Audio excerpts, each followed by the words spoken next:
This is the Water Table. A chance to hear the agricultural side of these issues. Place for people to go find information and education. Water management is just going to become even more critical into the future. How misunderstood what we do is. I would encourage people to open their minds and listen to this dialogue.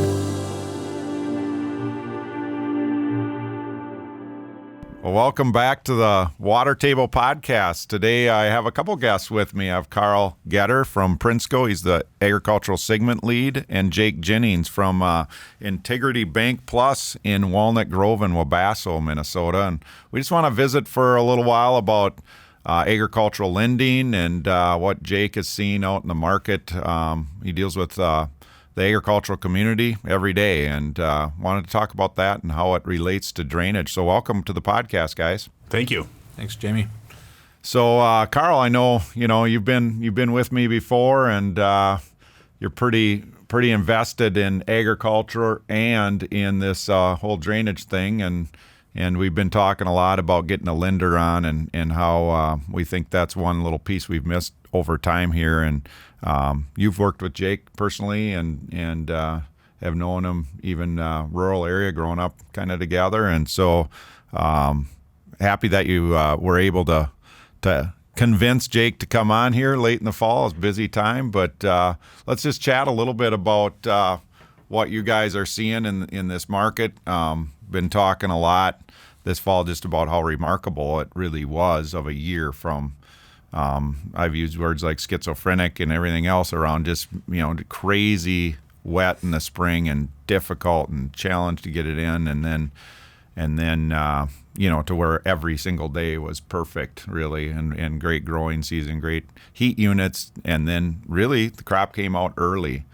And here we're recording this mid-November, but gotten some snow and it's gotten cold. And I just thought a couple days ago, if we would have had 3-week stretch in the summer of 70 degrees, the crop probably isn't out yet right now. And if that would have happened, and now we're getting snow and cold, and what kind of challenges would have occurred then? We'll never know. But that's kind of how I want to connect this, was back to, what is the importance of drainage, and how do you, as a lender, talk to your customers? And let's just get into that conversation a little bit.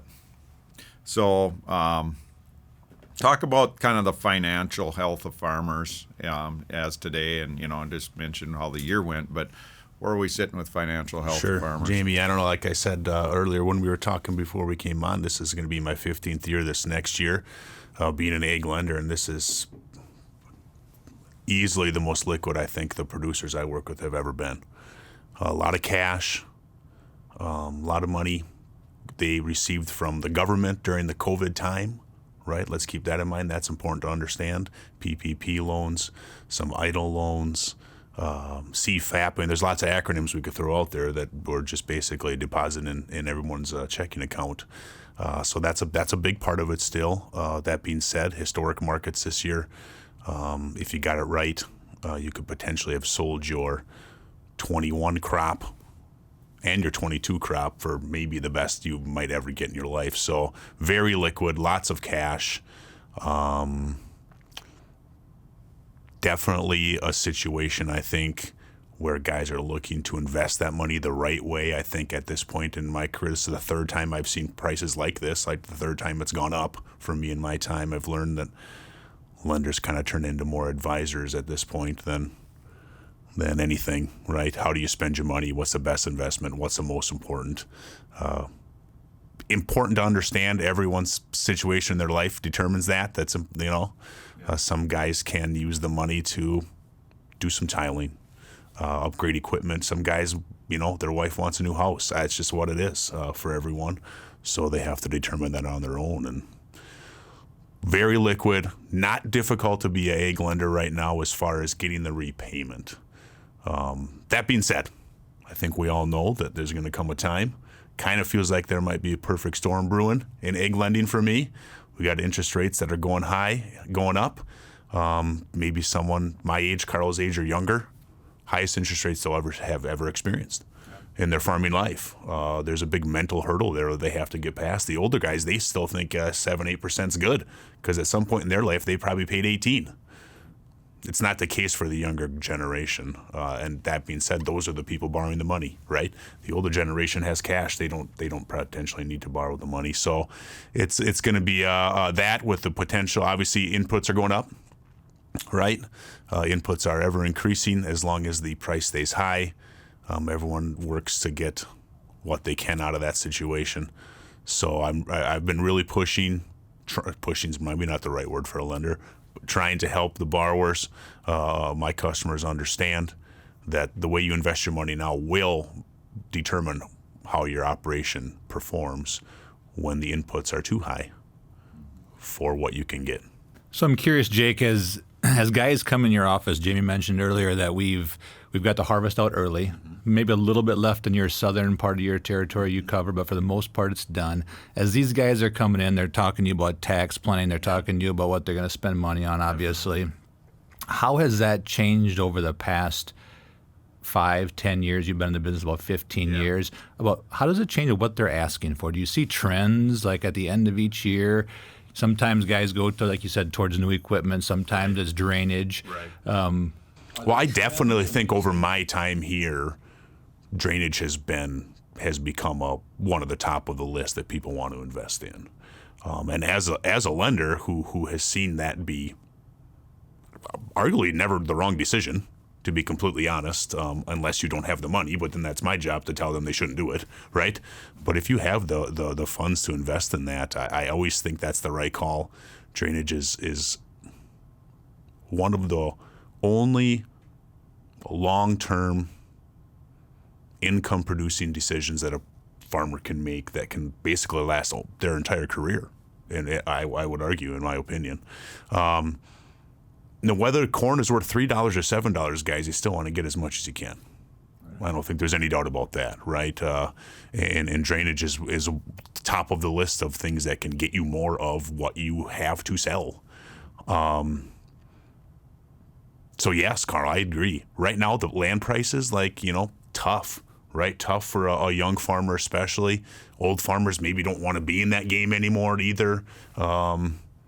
To come in and say that they want to invest in some $14,000 per acre land.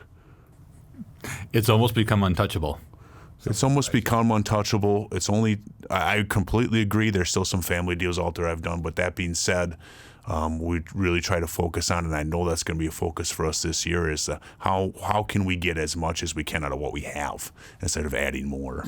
Drainage number one on the list for that stuff. Equipment can do that too, right? You get some better equipment, you plant it better, you harvest it better, all that stuff is really important.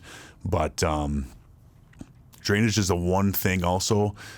What do we have in the egg world to control weather? What do we have for that, right? We have crop insurance, I would argue, is one, and then drainage, I think, is probably the second thing. I don't know what else we can do to try to control the weather. That's because that's the biggest variable that we always deal with. Obviously, government's a little bit in there too, but still, we have weather, right?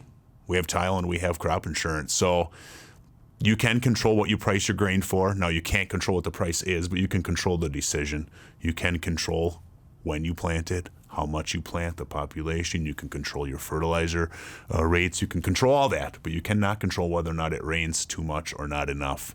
So I've always felt like drainage was the one way you could mitigate that ultimate risk of weather just a little bit.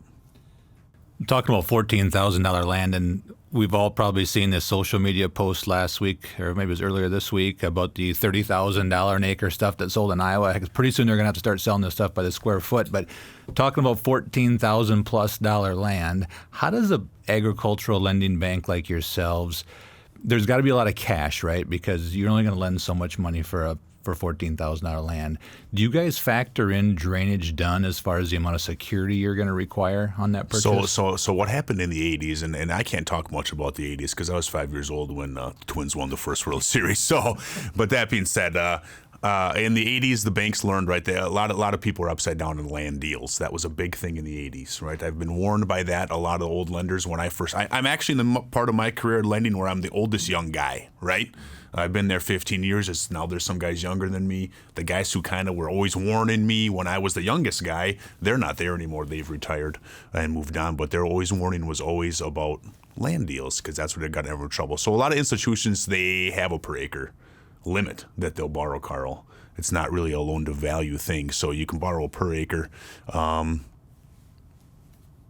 You can help that out by having cash, got to have some cash, or you can use the equity you currently have in land you may have free and clear to make those loans.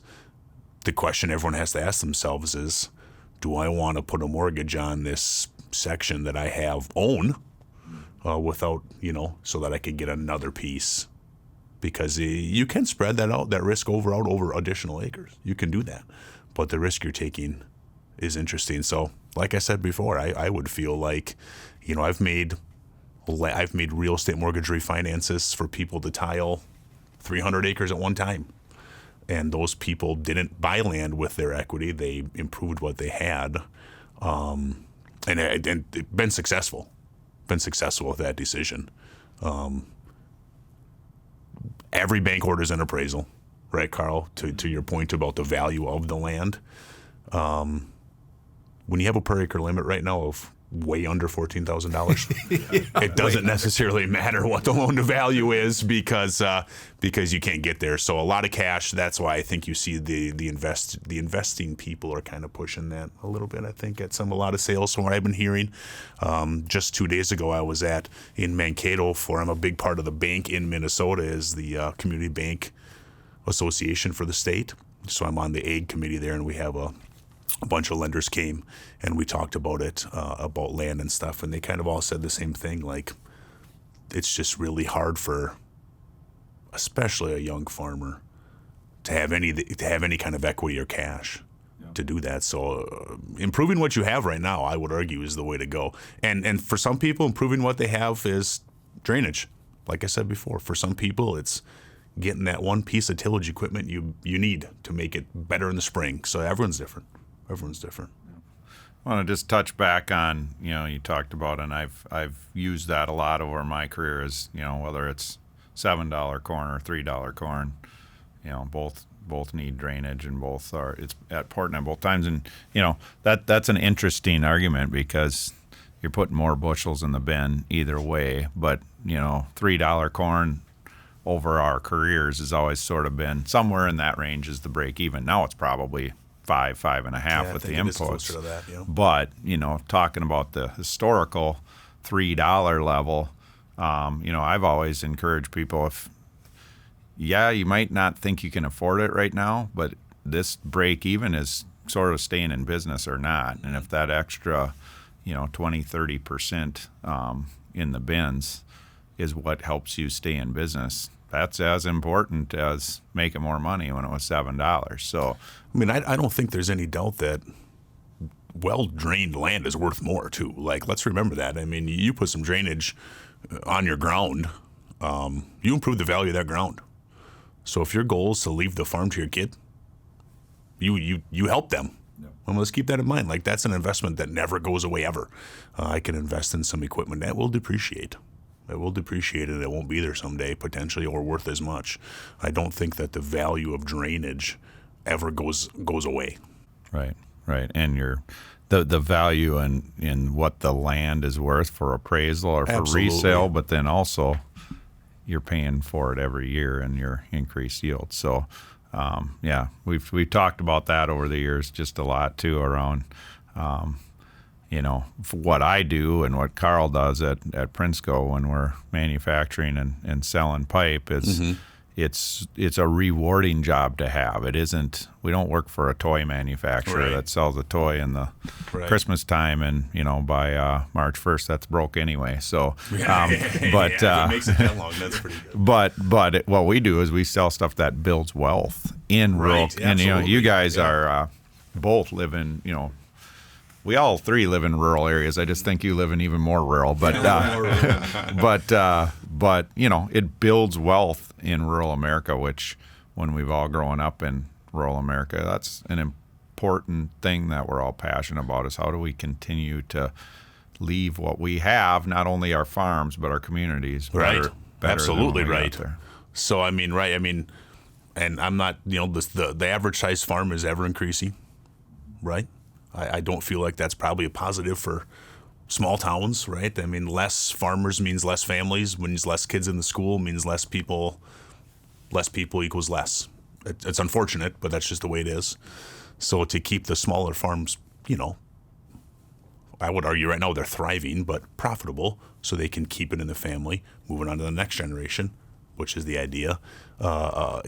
Drainage is a good way to do that, because the more you get, the more you have, just like we talked about before. Just last year, I was at a closing where a gentleman bought, I made the loan for a family that it was the grandma was in the room, her son, his son, and that the borrower brought his kids. So there's 4 generations in the room to buy an acreage that had been in the family for 100 years. That's kind of what you're talking about, I think, Jamie, a little bit, like very rewarding. Yeah.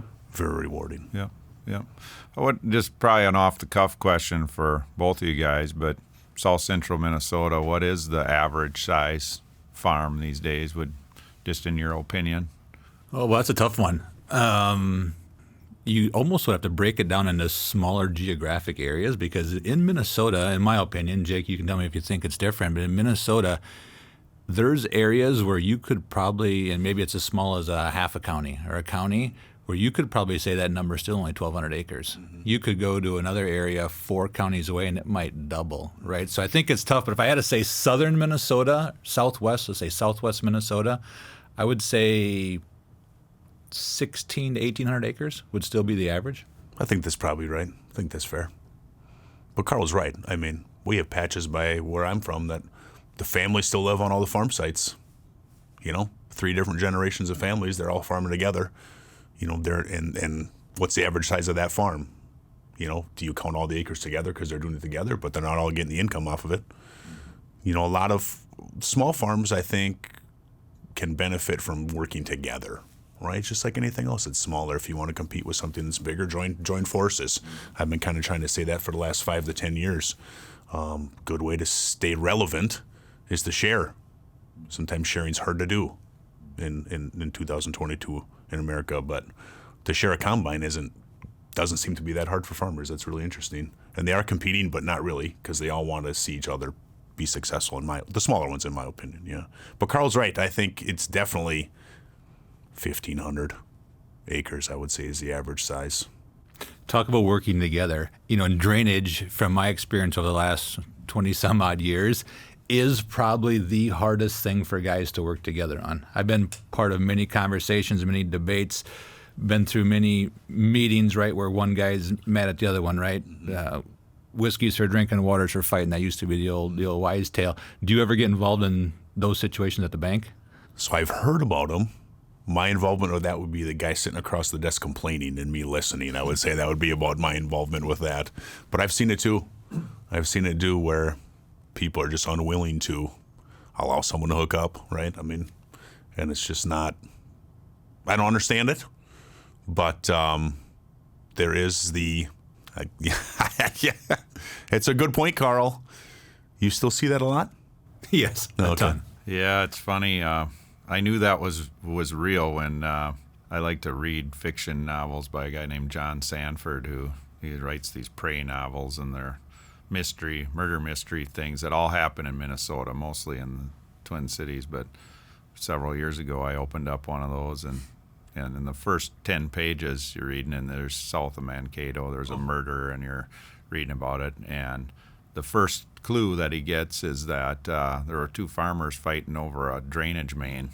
And they thought the one farmer killed the other guy. It ended up not being that. But the point is, here's an author from Minneapolis that used that because he knew it resonated with people. Already know this. It's not something that people when it comes to drainage rights, outlet, who has the authority or the easement rights to things, because it makes what we're talking about. If you don't have that ability, your land's worth less. That's absolutely right. absolutely right. Which means that, and it's also going to make you less money for as long as they're unwilling to do it.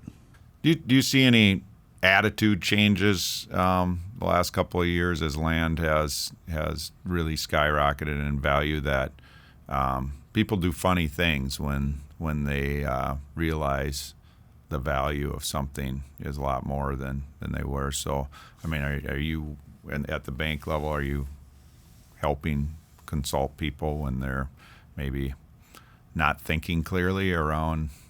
Talking about like land sales, Jamie? Yeah, Stuff like or that? just how, you know. Well, I mean, I felt like 2 or 3 years ago, 4 years ago maybe, that was kind of, land was what, $6,000 an acre, we'll say, like, which still is a lot. I'm not trying to belittle that by any means, but like it really slowed down. Land sales had really slowed down.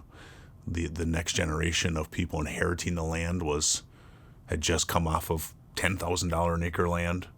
That kind of the idea of I'm going to hang on to this till it gets higher did go away for a little bit, but now we've seen a lot of more land sales now since the price has gone up, and there appears to continue to be willing buyers. You know, I say this all the time. Well, how can land be worth $14,000? And my answer always is because someone wants to pay for it.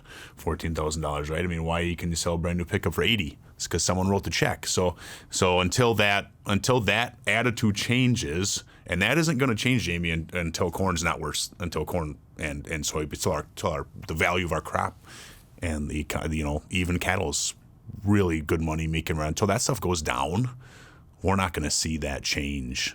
The attitude of paying that much money, the investing people. A lot of people still had a lot of cash.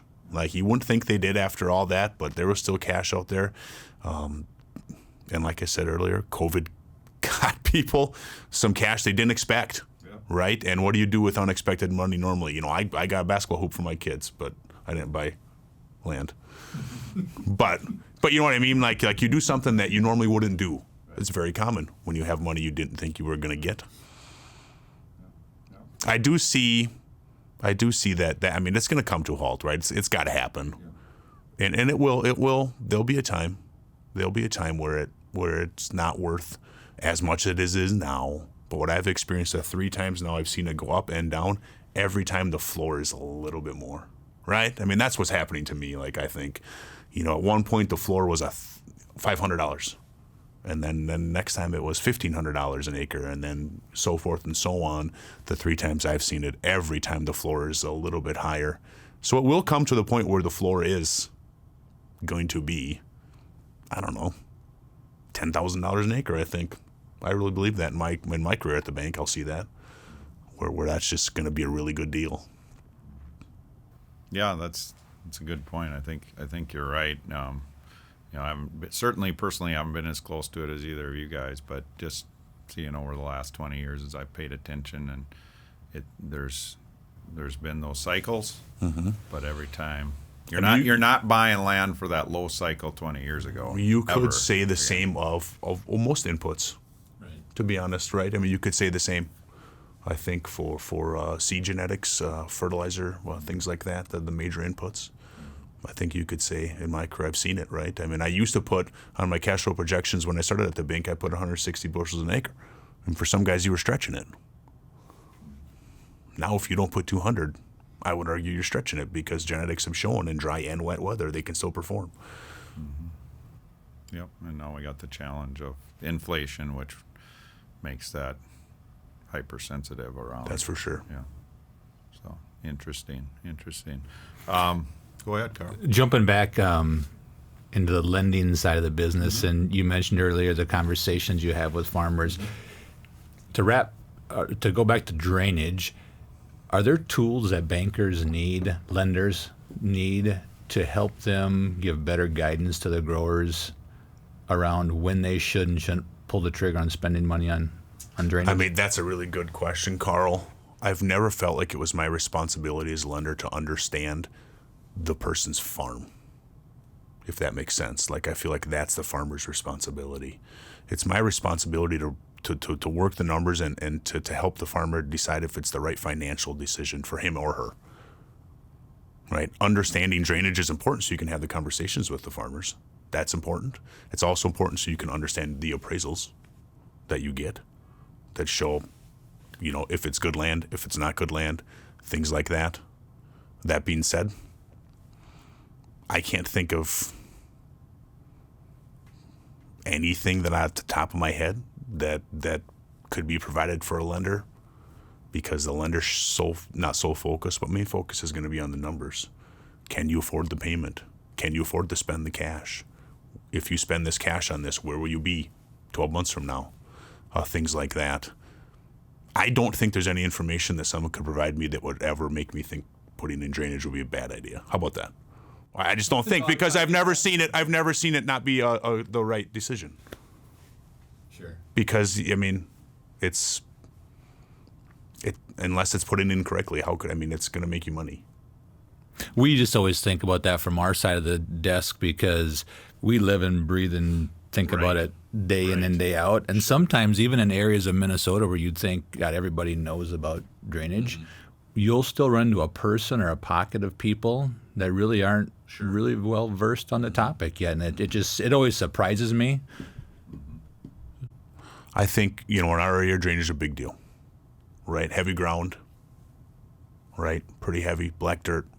So I wouldn't call it necessary, because it's not, because plenty of people still grow their crop without it. But it's to the point now where people have just seen and or heard the success of putting it in, where the understanding of it is, I think, for the most part, I think in my time, 15 years at the bank, right? It's changed dramatically, the understanding of the producers. It's always on the tip of their tongue when they have cash, which isn't every year, right? It isn't every year. It sure is now, but it might not be 2 years from now. When cash is prevalent in farms, is a great time to put drainage in. You can pay some cash down. You can lower that payment if you have to. There's two ways to collateralize a loan at the bank, right? You can make an unsecured loan, don't get me wrong. But if you're talking about a good drainage project, right, potentially the bank isn't going to unsecure that money. So you can use real estate, so you can stretch that payment out, right? You can get it, if you want to, you can amortize that over 30 years if you really want to. If that's what you have to do to make the payment work, I guess maybe that might make sense. But you can also use, if you have a good equipment line and you don't have a lot against it, you can use that to collateralize a loan, right? But institutions are making those loans for 5 to 7 years, right? So if you're talking about a good drainage project, 5 to 7 year repayment, that can get up there pretty high. So now I guess back to my point of having the cash, now is a good time, right? Now is a good time to not have to have a payment for 30 years, but still be able to do the project, but you have to choose to invest your cash in it a little bit. A good time, I said, never in my life. I almost added a zero to a lot of the guys this year. It's really, really something. Yeah. We haven't, I think, the other thing that just with this land price going up, and we just don't talk about it very much, is probably things people understand, but drainage was important to do when land was worth $3,000 or $4,000 an acre. Now it's worth $10,000 or $12,000. You're getting the same return, but from the standpoint, you're getting roughly the same amount of bushel increase per acre. That doesn't change. But if you could afford to do it when it was $3,000 or $4,000 an acre, you almost have to do it now. Yeah, I think that there's no doubt about it. You have to get as much as you can, but you also, if you have the cash, you have to improve your balance sheet the right way. Mm-hmm. And you might, I know when I pay attention to the farm sales in our area, fairly close, and just because I'm curious and interested, and sometimes you'll get a farmer that'll buy the property and won't do a drainage project right away because maybe the farm fit really good with their operation. It was really close to everything they had, or it joined, maybe they farm the whole section now, whatever that is. But every time an investor buys that farm, it's within 12 months they're doing a project, and it's because they see the value that they're putting into that. They absolutely have to get the most back from it that they can in their investment. I don't think there's any doubt about that. They're trying to get the best return they can. What's their return? Cash rent, right? Most producers are smart enough to pay as little as they can, I guess is the right way to say it. So if you don't have the best quality ground, so that's what they're doing. They also have the cash to do it. Keep that in mind. which is really, really important. Well, you as a producer, you can't risk anymore paying big dollars, right, for or more than you should for a piece of property just so you can get the opportunity to farm it, because you got to think about the risk side on the other side, the APH, right, your crop insurance, what that's going to do. Bushels funnel all the way down. I mean, that's our game as a producer. We produce bushels. Yeah, I don't think that there's any. Hopefully, the most lenders out there are making sure that the producers understand how it affects their entire operation. And I'm not talking about just buying land. I'm talking about cash rent land at the wrong number too, right? I mean, there's some of that. There's going to be some of that out there. At the meeting I was at on Tuesday, the gentleman who was talking about real estate, he thought it was going to be the average for the state about $350 an acre on cash rent, with a lot of numbers in the 400s. Very similar to what happened the last time commodities were like this. Very similar. It'll be interesting to see how long that stays up there when the commodity markets start going down. But it's really important. It's really important to understand, like Karl said, if you're going to pay that much, you better make sure you're going to get the bushels off of it, and make sure that you can, at a minimum, afford to repay, and hopefully make some money off those acres too. So switching directions a little bit, away from drainage, a little to Integrity Bank Plus. Yeah. So you said you're the oldest young guy. Yeah, and lenders, and I'm talking about in ag lending in Minnesota. I feel like I'm right in the middle right now in my career. So I've worked with you guys at Integrity Bank since you had the old guys in, and now you got the young crew in there. And I was just curious, as I was thinking about our visit today, most companies, Prinsco, everyone else that deals in rural Minnesota, well, maybe across the entire country, struggles with employees, getting good young people. When I was thinking about your office, they're all young almost. Yeah, we're lucky. We've done a really good job of actively finding people, I think, was one thing. You also got to understand that the expectations of someone my age or younger at work are different. They're different, and you can still be a productive employee if you have to leave because your kid's sick, or if you have to go coach your kid at basketball, Karl, right? I mean, we talk about that all the time, allowing people to do that. I've also learned this. People my age or younger want to feel appreciated. They like when you tell them good job. Looking in the mirror, knowing you did a good job. I don't know if that's enough for the generation my age or younger. It's a little different. They're different. We've also done a good job with the bank, though. We have, we've updated it. We've tried to keep up to date on the products the bank can offer that the younger generation can understand, take some pride in understanding. Maybe other institutions in the area aren't offering them. Try to kind of not necessarily be the first person in line, but, at the front of the line for things like that. I mean, I've had the same staff in Walnut Grove now for 5 years, same 6 people, and it's like putting on a warm blanket every time you walk in the door. You know everyone knows what they're doing. It makes it easier. It makes it easier to go in there, and the employment problem in our country, I would argue, I don't know. It's hard to read. I don't see it going away. I don't know what can happen for it to go away. Inflation is a bad thing for that part of it, I would argue too. Rates are going way up, right? The Fed is trying to stop this inflation. They're going to go up again in December, at least 50 basis points to my understanding. The Fed has said they might take them up again on January and February. We'll see what the holiday sales are. That'll have a lot to do with it. That'll have a lot to do with the Fed.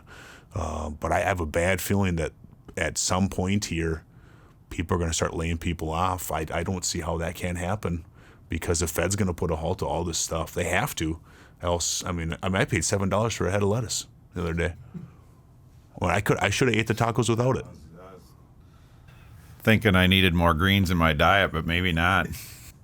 How about you guys? How about your inventory for the pipe and stuff? Have you found that to be a challenge during this time, or? On the pipe side of it was tight at certain times. Sure. It was tight in certain places. I was talking to one of our customers this morning, just talking through how the fall has gone. Because in the north now we're slowing down, right? Right, that makes sense. Up north where it's even colder, they're seeing 6-7 inches of frost already.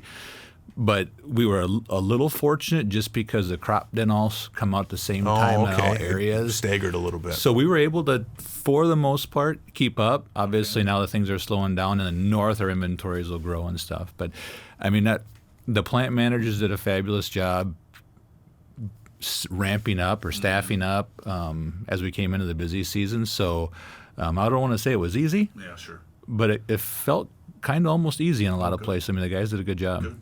Fabulous. Good. I know that, I felt like this year I saw more drainage being installed while the crop was in the ground than I had in a lot of years past. Does that make sense to you? Or maybe they were just doing it on the fields I drove by every day. I don't know. No, I think that's accurate for a couple of different reasons, right? For one, in parts of the country we had some prevent plant, but that's not really in your neck of the woods. But even in your neck of the woods, I mean, I think producers, they know the value. We just talked about that for the last 20 minutes, or at least most do. And they realize there's only so many contractors. Good point. So if they're going to get the job done, they have to give a little, right? And that's kind of been happening, I would say, more and more specifically on mains. And then we had, I would say I saw more drainage on vegetable crops this year than I have in the past few. A lot of peas came out and tile went in.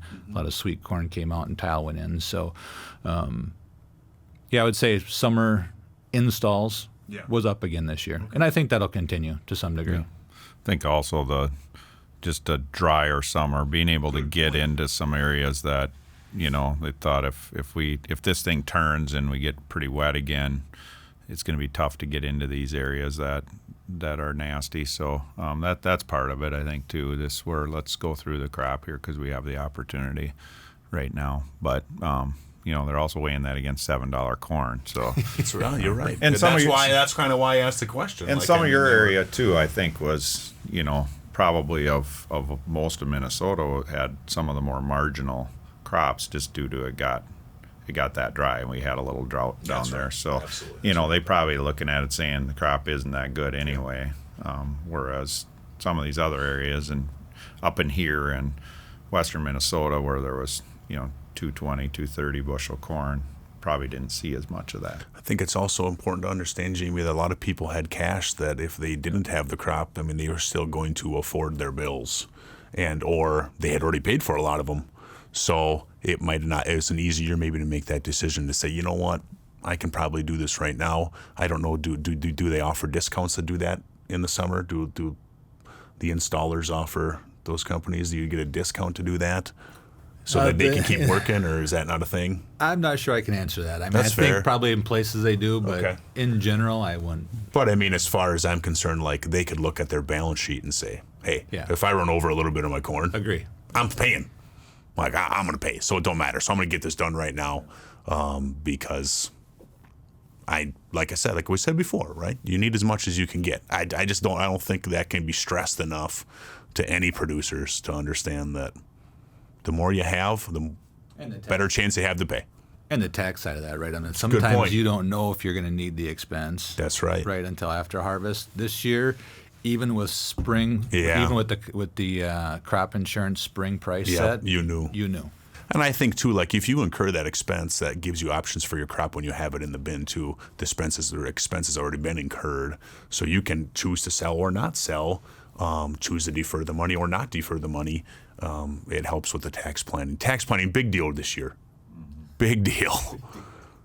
It's a big deal every year. But we're talking about having a crop last year that people sold historically. This year's crop has the potential to get sold historically again. Tax planning, big deal. Yeah. What do you?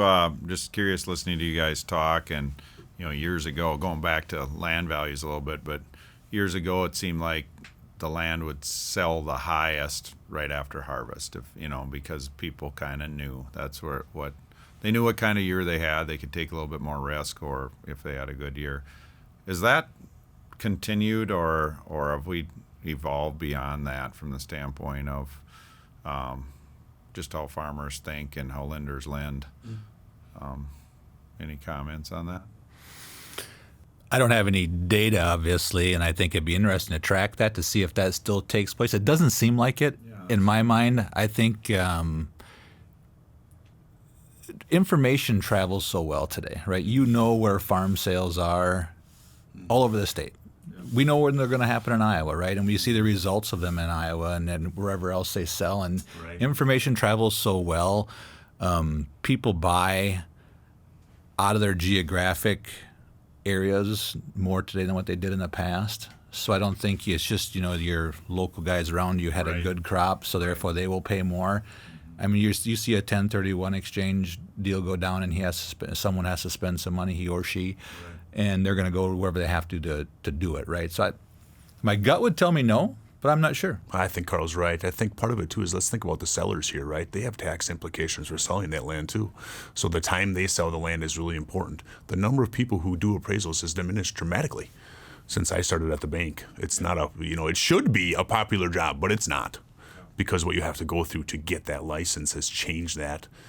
So I think you've seen some earlier sales maybe to make sure people get it in the year they want to get it in for the seller's tax implications. I know I've seen that the last 3 or 4 deals I've done. It's been really big interested. The seller's taxes, this has to get done so the seller can tax plan.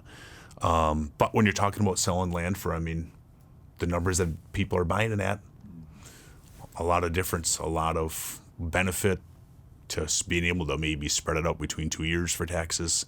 So if I'm not an accountant, but I know that is a big deal, big part of it. And you think of, you'd mentioned earlier that you can go back 10 years, we had high land prices, and we took that dip, and land sales kind of dried up, for lack of a better word. But thinking through that, I don't remember what year, if that was 16 or when that was, but we had a big tax scare too of the tax policy changing, and that did drive some land sales for people wanting to. So for sure, all those things you can't look out that far and know what's going to happen in the future, but that didn't happen. There would have been even less sales. Right. And land sales are good, right? I understand that they're good. But let's the generation of ownership of land in this country is changing, right? The baby boomers, they're kind of going away, for a lack of a better way to explain it. The next generation is getting that land. A small percentage of that generation lives in our area, I would argue. My concern, and I've said this for the last 10 years, is that when the generation passes on, they leave it to their kids aren't from here. The relationship part of that cash rent that producer had with those farm owners has the potential just to be over. And small farmers need relationships with their co-ops, with their bank, with their whoever it is. Cash renters obviously is really important too. So I do have I'll be honest, I do have a little concern with can these acres stay in the hands of what I would argue would be, at the community bank I work at, the people that will deal with us, and what does that do to the communities, and what does that do to all that? I hope I'm wrong, I really do, but the land ownership is changing hands. Also driving some land sales, right? Some people can look at that and say, well, I'd rather have my money now than get $10,000 a year for cash rent. They can make that decision as soon as they own it, and more of them are owning it. Yeah. It's interesting what came to my mind as I was just listening to you talk and around, why do we live in rural America, and what do we love about where we live in rural America? And, I think we could throw out comments and we'd all agree, it's where we grew up. We like small towns. We don't want the hustle and bustle, all those things. But I think we probably would all agree, for me, one of the biggest, if not the biggest, is the relationships, and that's what you're talking about, is the relationships that these farmers that farm the ground have with, this retired farmer that they've maybe rented that land for 20 years, or and the relationships. It's what I enjoy about Prinsco and our agricultural side is how we go to market, and it's just a really intense, close relationship with the farmer in some cases, or with the drainage contractor, and you don't get that in a big city. It's because of where we live, is we're community based, and we're all of us, not just Prinsco, we're community based, and we want to have part of our enjoyment in life, or what makes life full, is having those relationships with our neighbors and with our in some cases competitors in farming operations. But it's still that's understandable. It's true. I mean, I have plenty of good relationships with competing banks and their bankers. Right? And you work together, and absolutely, absolutely.